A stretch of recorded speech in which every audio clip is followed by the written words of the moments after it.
Hi, guys. In this episode, our conversation may contain graphic descriptions of violence, sexual assault, which could be triggering for some. I ask that you proceed with caution and consider seeking support if needed. Hello and welcome to It Doesn't Work That Way with me, Kalisha Zachery. And me, Kachelle Zachery. Girl, how you feeling today? I'm feeling so beyond inspired in this 2025 new year. Okay, come on, 2025. Yeah. 2025 is a good year. It is. I feel like I can do anything. Oh, and I mean that. I know you do. It's in your it's in your day-to-day language. We could be in meetings and things and, sometimes I'm like, can we do that? And she's like, we can do it. Yep. We can do anything. Yeah. And there's a phrase that I encourage like those around me to embrace and take in. Like, what is that? Everything is working for our greatest good. You know what? I needed to hear that today. I did get a call earlier today that was some, a little bit of news that I wasn't expecting. And I appreciate that. Mm-hmm. Everything. Even if it doesn't make sense. Even if it doesn't make sense. Or even if it's a redo. Even if it's a redo, if it doesn't make sense, if it's not appearing to work in your favor, it really is. Let me tell you what 45 years of living has taught me. Come on, 45? 45 years of living has taught me that everything was always working for my good. I want to sit in that for a minute. Sit in it. Think about it. Think about it. Think about your life. Did it kill you? No. Did it stop you? No. Did it deter you? No. Did it discourage you? No. Did you keep going? Yes. Are you still moving? Yes. Are you still dreaming? Yes. Are you still believing? Yes. Are you still hopeful? Yes. It's working for your good. Y'all, okay, that ain't even the topic of the episode, but it plays a part into it. I mean, thank you for that, Kachelle. Yes. And guess what? You didn't even have to pay for that. I didn't. Nope. You just got it. I appreciate that, friend. You was in the space, in the time, and it was right there for you. And that's so why for anyone listening to Yes. this is for you. This is for you. I don't even know what you're going through or what you're going to experience before coming and turning on this episode. But all of that is for you. Okay, y'all heard it. It's all for you. If any way you want it. Shout out to All Janet for you. Jackson. I was supremely a huge Janet Jackson fan. Black authors and stories are plentiful. Everything Hidden is a monthly book vlog and podcast hosted by Justine Taylor under the WATZS Podcast Network, focusing on diverse genres by Black authors. Minority readers should see themselves represented in all types of literature. Each month, Everything Hidden will recommend 1 to 2 novels, both nonfiction and fiction, summarizing their structure and themes while highlighting Black history and culture. Whether you're an avid reader or new to books, Everything Hidden has the right recommendation for you. Be sure to listen and subscribe anywhere you get your podcasts. Well, I mean, I think that's a great note. It's all working for your good. Oh. We are getting ready to film our second television series, 10 episodes of Percy Masterson. Yes. Season 1. Yes. Here in Dallas, Texas. Yes. Under our film and television portfolio under the WATZS Productions brand. I'm so excited about it. I am. We've been working extremely hard on it. Yes. And as we are getting closer to production and some recent news in the headlines that came out last year, it got me to thinking, Kachelle. I'm listening. Okay. It's not necessary to hire an intimacy coordinator for an independent micro budget film or TV series. Absolutely not. It does not work that way. It just doesn't. As a filmmaker, it doesn't work that way. As a storyteller, it just doesn't work that way. Okay, but you are our director for season 1 of Percy Masterson. I am. We are a independent production company. We are. We are operating in the industry under a micro budget. We are. It don't feel micro to me, but it's a micro budget, right? Okay. You got to start somewhere, right? Yes. And we got growth, but it's what in the industry they would call a micro budget. I would agree. And you you have experience. You're tested in this area with our first series, Frame of Reference. Shout out to Frame of Reference. Yes. Talk to me about the intimacy that you show as a writer director. For me, it's very discreet. Okay. So I want it to be real, and then I also want to.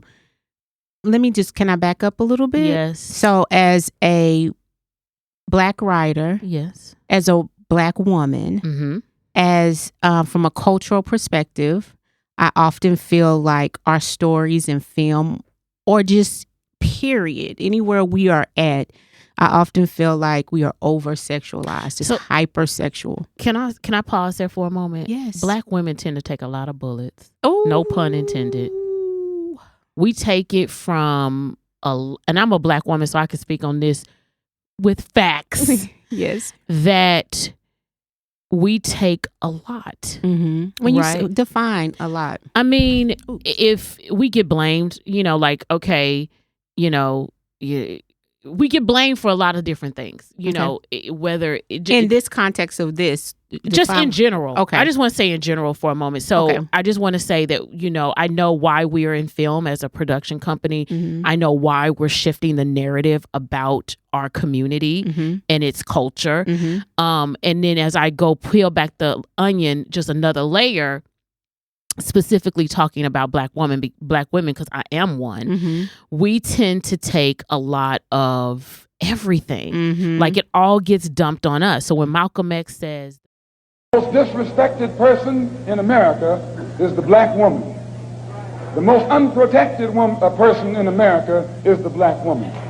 The most neglected person in America is the Black woman. The most unprotected woman in America is the Black woman. It is very, very, very, very, very, very true. I will echo that. It's so true that I'm a writer. Correct. I'm a filmmaker. Correct. And you could be scrolling on Instagram and they tend to over-index Black women in being over-sexualized. But I know we're not the only one. It's 8.025 billion people in the world. We do not make up 8.025 billion people in the universe. So we're not the only ones. But then I also understand that as African Americans, we drive culture. And so when I say that's what I mean, we take a lot. They take a lot from us. They don't give us enough credit. Or the media, and this is mass media too, they will either miss us from a commercial. Oh, or they will either miss us. We ain't even in the commercial. We ain't even in the film. Or they will, if we're there, we're over sexualized. Correct. So when you wrote Frame of Reference, one of my key indicators, for any project that I'm working on. So under our drama portfolio, we have 4 that's greenlit. So like after Percy Masterson, there's the Code Switch, and then after that story, Snowbirds. So we have multiple series that are ready to go. Shout out to us. Yes. Come on, Black women. Come on. What? Go. And so one of the things that I express in our writer's room is that, one, don't be reluctant to share what an intimacy scene would look like or feel like to you. So you want people to be expressive. And then I'm also challenging, on the other hand, if that's it, if this is how you see it and this is how you want to express it, what is a discreet way to show this? Right. Not because we don't have these moments. It's just that we're over-indexed in these moments. So being the intimacy coordinator on Frame of Reference / director, because when you're independent, sometimes you got to wear multiple hats. All day. But one of the key things that I always do is I spend a lot of time with talent that are a part of a WATZS production. So I'm always engaging my talent on comfort level. I'm always asking questions like, is it okay if, talent A touches your face? Is it okay if they touch your arm? Is it okay if they hug you? Is it okay if they, I don't know, wrap their arms around you super tight? Then if there's any scenes that require talent being in the bed or being, physical with each other, I'm going another level. I'm like, okay, so there's levels to how we gather information on comfortability. So when I see when I hear that is absent from sets.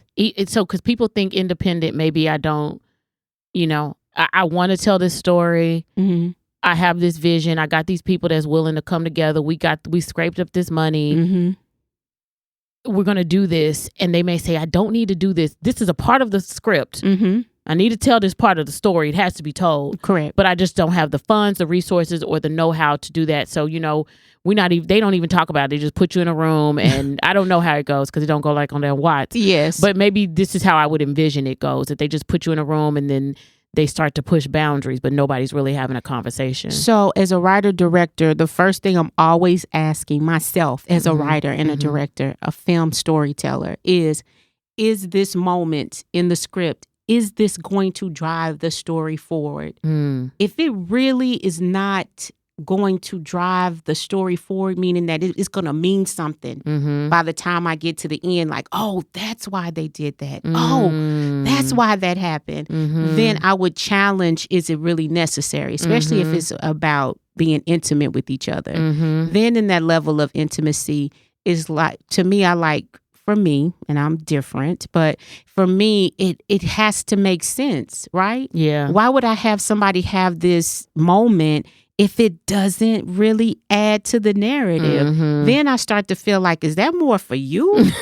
Or is that for the That's story? not funny, but yeah. Yeah, I'm serious. Is that more for you? Or is that for the story? So I'll give a quick story. We were on our casting tour last year, and we went to several cities: New York, Los Angeles, Atlanta. We even did here in Dallas. But we were at one in the casting cities, and the young lady came in. She did a great audition. And so the audition portion, the side that she was reading, involved a form of sexual assault on one of the characters. So she was just asking, which I encourage that. I'm always like, okay, any questions about the scene, about the character? And she was like, yeah, I do have a question. She was like, how far does the sexual assault go in this particular scene? Or is the character just referencing what happened to her in this moment? Or will there be scenes of intimacy? She asked directly, will there be more intimate scenes? And I was like, oh yeah, there's intimacy within this series and with that character. And she was like, how does that work? And I said, excuse me? And she was like, well, I'm just curious how it works with your production company. She said, I was offered a role, and I got to set, and I knew about the script. I knew that in the script there was some form of intimacy. Okay. And she said, but when I got on set, the director said, oh, this is full simulation. And she was like, full on sexual simulation. And so she not was simulation, like full on. Well, that's where she got to. We was trying to like, what do you mean? So I was having her define that. I was like, what do you mean? Because it is simulated in intimacy scenes on film. It is simulated. It is simulated. Acting like. But she kept saying the word full. I said, so what does full? I said, can you define? She's talking about intercourse. Correct. I was like, can you define full? And she was like, oh yeah, the director told me that, that there has to be penetration. Oh my God. And so at the audition, I said, I just felt compelled to do this because I was a Black woman talking to another Black woman. Right.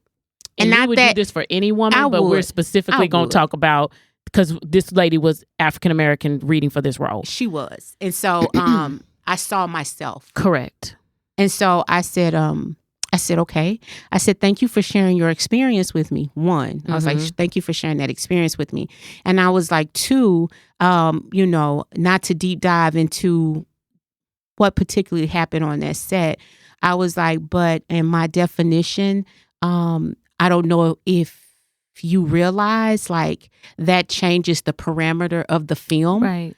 And she was like, what do you mean the parameter of the film? I was like, to me, in my definition, if that was asked of you and if that was performed, I no longer feel like I feel like you're doing a different type of film. It went from a film, a narrative film or episode, whatever, to pornography. Correct. And when I said that to her, it's like a light bulb went off. Tailored media and events that feed your undiscovered needs, period. The WATZS Dome is an energetic hub on Patreon, inviting you to join our creative community. Members can access exclusive content, interviews, including special episodes from our top podcasts. It doesn't work that way. By far the dopest version and everything hidden. Additionally, subscribers will receive invites to special live events in cities like New York, Atlanta, Miami, Dallas, and Los Angeles, as well as unique tutorials. She was like she didn't fully realize. And you have to realize that in the independent space, we are independent, meaning it's not union. Correct. Right. And if it's a union project, there's parameters and things that you have to go through. Right. And so the reason why I posed the question was because in the independent world, some people think that, you know, for lack of better words, it's unregulated, right? There's no overseer. Correct. The only overseer is whoever is producing it, and you having to trust them that their intention when you go and read this side and you do that is honorable. When she expressed her experience, it then made sense why she had so many questions. Correct. She was like, okay, like, what will I be doing? And, you know, and how far, if I get this role, you know, how much intimacy is involved? And can you describe the level? She didn't want to make the same mistake twice. Not saying she made it. Correct. But she didn't want to have the same experience twice. Correct. Yeah. And so when I was like, oh, her questions are so interesting and valid. And I was like, oh, okay.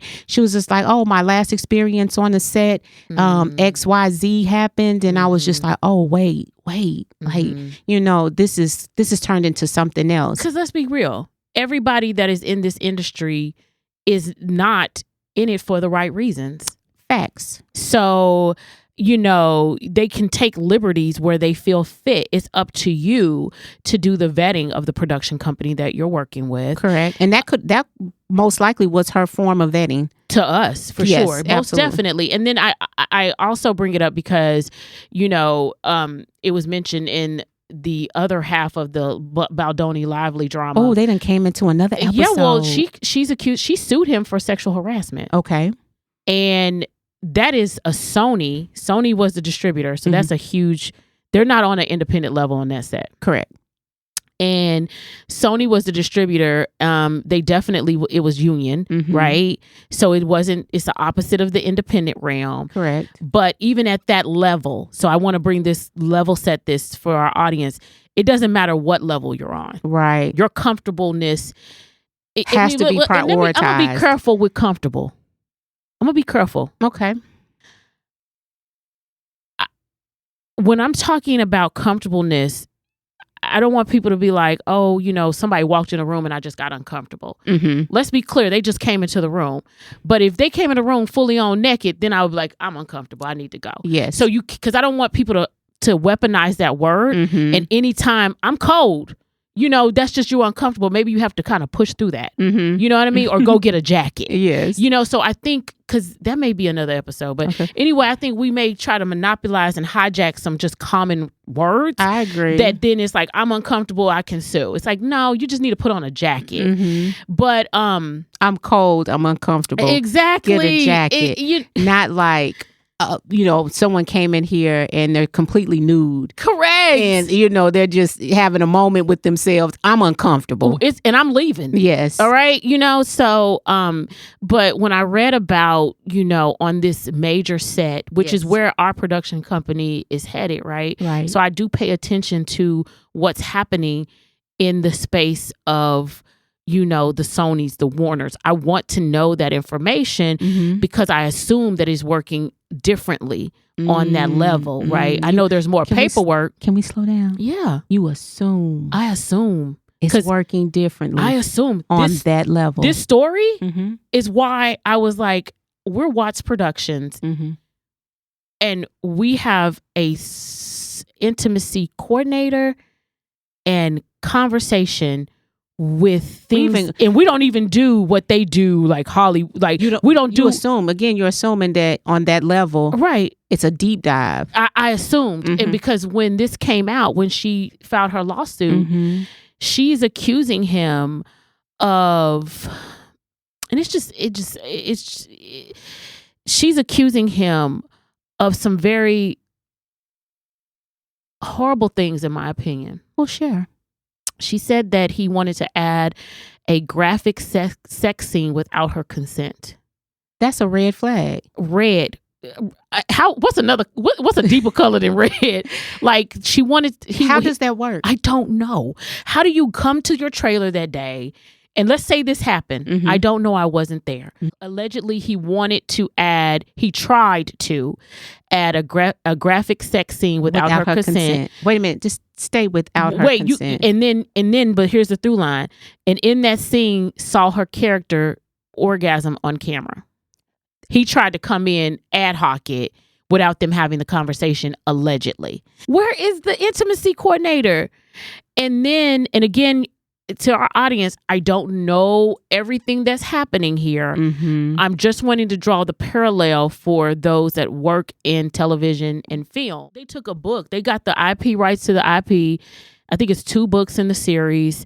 They turned it into a film. Okay, and I understand that, as the writer-director, there can be tweaking, there can be adding. It happens all the time. All the time. It's like when you're acting, you are playing. Correct. It's not your real life. Right.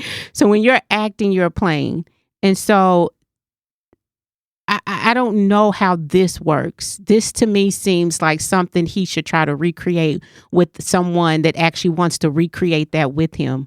You can't assume that 2 talents, mm-hmm.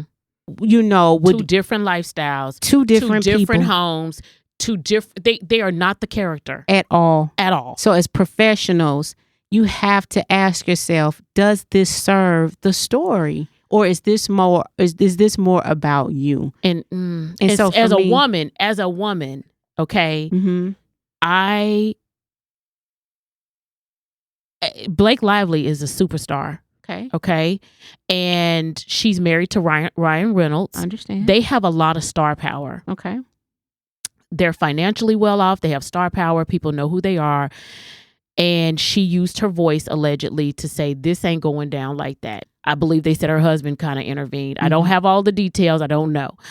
But for those who are not Blake Lively, okay, mm-hmm. and those who are looking for opportunities to act and want to act as artists, I'm not that type of artist, but artists, I believe, have an inherent need to get their art out. I agree. It bubbles. It's like they get up, like Prince had Paisley Park. I'm sure there was music going on at Paisley Park every single day because he had to get it out. Guaranteed. So when you're wanting to do that and you're on these sets and you're on your way there or you're there, who knows? But if you don't have a voice and you don't find your voice before going on anybody's set, it could be trouble. And I'm talking about men and women. Correct. Because men are if it's a scene and it's a man and a woman, they both should have a right to sit up here and say, can we talk about what we want to do here? Yes. And then this is where the comfortable conversation comes all the way in. Mm-hmm. You understand what I'm saying? Absolutely. And it reminded me of a beautiful documentary I saw on at the time it was HBO or Max, but it was Phoenix Rising with Evan Rachel Wood. Oh, so can we take a minute here? Mm-hmm. A very, very, very excellent documentary. Mm-hmm. I encourage anyone listening to this to really check it out. Mm-hmm. It was courageous. Her documentary was courageous. And real. And it was extremely real. But I'm still, just you mentioning the documentary, the first thing that just hit my heart was how courageous she was to tell her story. But go ahead. She told her story and basically, essentially claimed that the performer, Marilyn Manson, and I'll say allegedly because, I don't know what's happening with their case, but they were filming at the time. He was her boyfriend. Correct. So you're supposed to be my protection. Right. But they were filming a video called In Heart-Shaped Glasses. A music video. It was a music video. And I'm going to quote what she said. So this is another part of the trigger warning for those that are listening before I quote this. She said, "It's nothing like I thought it was going to be. We're doing things that were not what was pitched to me. We had discussed a simulated sex scene, but once the cameras were rolling, he started penetrating me for real. I had never agreed to that. It was complete chaos. I did not feel safe. No one was looking after me. It was a really traumatizing experience filming the video. I felt disgusting and that I had done something shameful. And I could tell that the crew was uncomfortable and nobody knew what to do. That is what Evan Rachel Wood says in her documentary. She says she was coerced into a commercial sex act under false pretense. Wow. Nobody does it better than the WATZS Podcast Network. It's real. Mm-hmm. It's happening. Mm-hmm. On all levels. Yes. You could blow up tomorrow, actor, actress, producer, writer, director. And when I say blow up, Hollywood blow up, whatever that looks like, where everybody knows your name. It could be all these offers are coming into you, coming to you. And I don't want people to assume. I don't want to assume. I want to, when I get to those levels, I'm not going in assuming. So I think a key, I'm going to just drop one in the middle of this episode is we were told always growing up that what you're doing now, you will do later.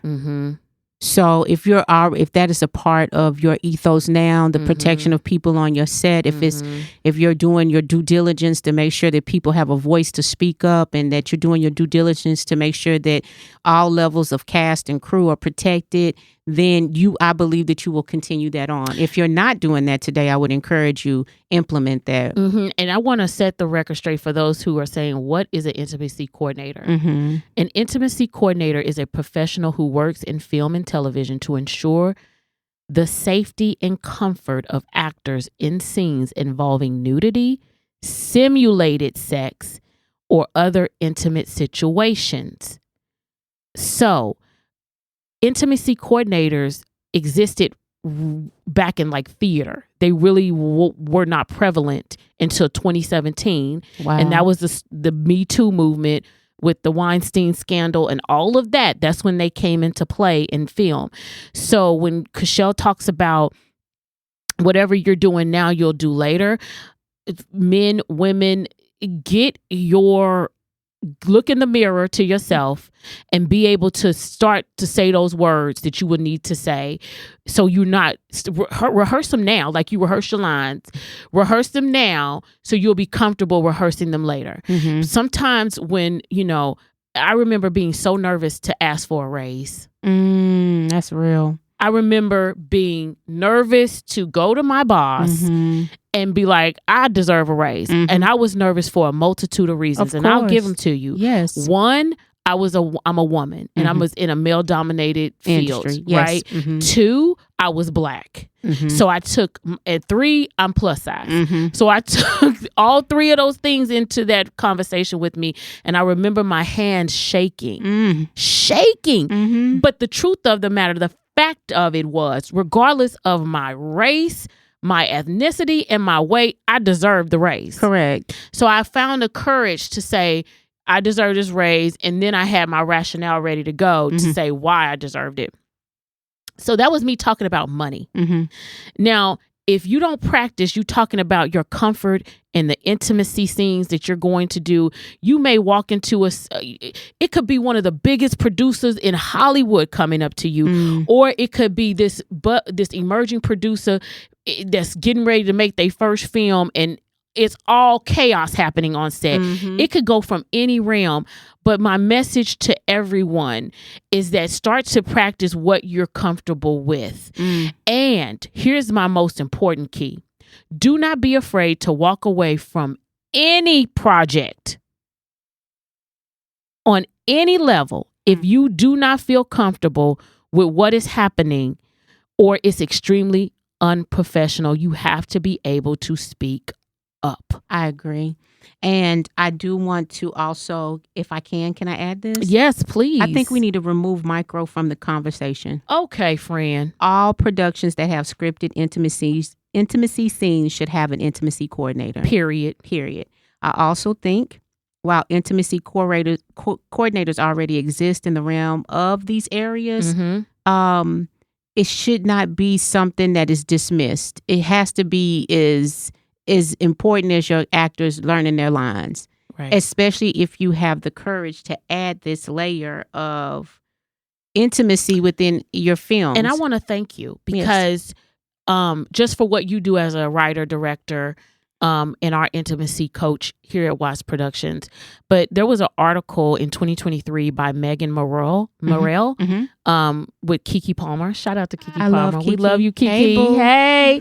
Where Keke said Black women have been overly sexualized in the media to the point that people have a hard time seeing us as innocent. Mm-hmm. It is so true. She said, the through line, people might not even realize that those internalized judgments they place on Black women, and Black men do that too, are deeply rooted in years and years of propaganda that started in slavery. Facts. One of the reasons why I'm a writer director here at WATZS Productions is because my sister encouraged me. She was like, Kachelle, no more complaining. No more. She was like, be the change agent. She was like, what we're not seeing, let's be the ones that make it. Let's be the ones that put that in the atmosphere to see it. And some of the feedback I'll share about frame of reference, we get a lot of feedback, which is so encouraging. Thank y'all to anyone that takes the time out to comment, send us emails. We read them. We do, every single one of them. Every single one. But I get overwhelming feedback about the characters, Cameron and Asha, and frame of reference. And they're like, there's that scene where they're in the bed and he's painting her, and they have a moment, and she was like, am I your first? And he was like, yeah, you're my first. And the reason why I wanted to write that scene, I was like, there is a first time moment that two people that are highly interested in each other, even attracted to each other, can have in a bed. Right. In a bed. Correct. With some level of intimacy that doesn't require that it just shows like every... Thank you for going higher as a writer. You're welcome. I mean that. You're welcome. And I also want to say to men that are on sets, because we tend to focus so much on the female point of view. True. And I know why, right? You know, we're delicate. I get it. We're we flowers. are. We are. Even the feminists are delicate. Yes. Period. You know? And when I say delicate, I don't mean weak. Oh, come on. Because you can't be weak if you birthing babies. Come on, I'm sis. sorry. Okay. I just believe that. And I don't have no kids. But even raising children. My goodness. Okay. But according to a 2024 survey, 42% of men in the United States reported experiencing sexual harassment or assault in their lifetime. It's real. So it's not one-sided. I just want to say it's not one-sided. And if you're a man and you're in a scene and you don't feel comfortable with your scene partner and you have an intimacy coordinator, you need to ask for the intimacy coordinator, period. And you see where the director wants to take the scene. You need to speak up, and you guys collaborate. That's why we collaborate. You collaborate so that you can get the best art. Come on. Wait a minute. Can you slow down and say that again? Yes. You collaborate so you can get the best art. I'm telling you, it's the real deal. It has to be a true collaboration. I feel like this show needs to be a part 2.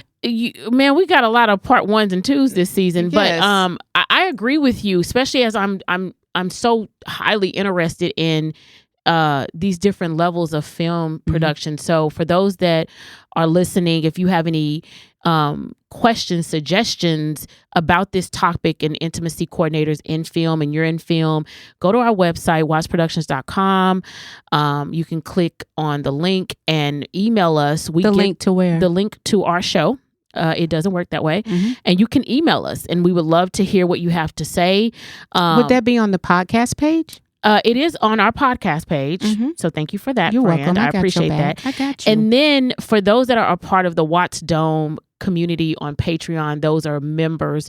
I definitely would, and you're in the film and television industry. Yes. And you really want to get some of the tips that we use to bring in the intimacy coordinator into your film and do it the right way, because we do ours the right way, and we have things to help you on that, and that is available to our members that are a part of the WATZS Dome on Patreon. I would ask you to just go sign up for that and get what we have to say on that. We're tested in this area, right? I would agree. So we're not going to bring something to you where we're not tested. If they ain't tested, y'all need to walk away, right? You don't want to drive a car that didn't go through some type of test. I'm just saying. So we are tested as filmmakers and producers, and Kachelle is a director and intimacy coordinator, a sophisticated one at the highest level. Thank you for that. You are dope. Do not let it. I've seen you do the intimacy. I remember I'm an executive producer on our films, but when we was going into intimacy coordinator, my eyeballs was like, how in the world is this gonna go down? Right. And the way you took your time, the way you asked the right questions, the way you made the set closed, the way it's all of those different things. And then there's some administrative things that you can do, and those can access that are members to the WATZS Dome. So sign up for that. It's a dope membership. That's just a little bit of the things that you can get. There's so much more on there. So check us out on Patreon on the WATZS Dome.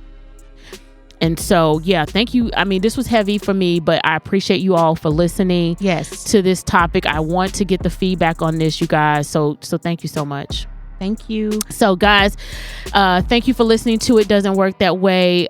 Be sure to rate, review, and subscribe wherever you get your podcast. This will probably be a part 2, Kachelle. For sure. Yes. Because we should bring on an intimacy coordinator, and one that is outside of your realm. I agree. Just to get some of the things that we have, and we got some great referrals in the email box for that. So we'll have to vet them out and bring them on the podcast. Sounds like a plan. All right, guys. I'll see you later. Have a good one.